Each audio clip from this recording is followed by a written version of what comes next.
Posible po ba ang grave threats kahit may kondisyon ang banta?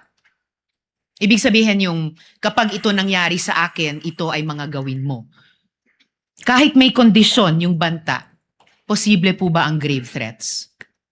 Very much possible, Your Honor. As I have said, grave threats can be committed with or without condition.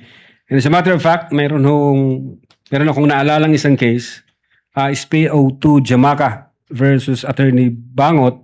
Ang sabi ho doon ni SPO2 Jamaica, if I lose my job, I will break your head or I will. So it's for us, it's a kind of event-based condition na matitrigger yung execution ng threat pag nangyayari yung event. But then when the Supreme Court nag-decide the Supreme Court at sabi niya, the threat was absolute. So it's sinabi ng SC absolute yung threat, Your Honor, Okay. hindi conditional. So parang ganito, akin sa situation dito, meron siyang sort of event-based condition na pag nangyari yung event, matitrigger ngayon yung threat na inatter ng offender, So, Your Honor. masasabi pong may jurisprudence po dahil may nakikita kayong paghahalintula dun sa kasong ni rule ng SC, kaugnay ni PO2 Jamaica at itong kay Vice President. Yes, Your Honor. Alright. Huling tanong na lang po, Attorney Lotok. Bilang abogado po, as a general rule, kailan po masasabing lampas sa free speech ang pananalita at nagiging grave threats o inciting to sedition na?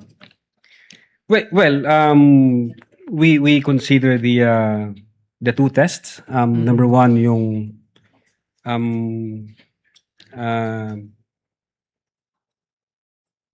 hindi ko mabigkas, Your Honor, but it's like ano bang tendency rule? If I may, Your Honor, just to refer my notes. May he, presiding Just- officer. Konti lang po. May do so. Yeah. We consider, Your Honor, the clear and present danger rule and the dangerous tendency rule. But among the two, ang nakita ho namin yung the dangerous tendency rule. Meaning if the speech would have a tendency to create chaos or to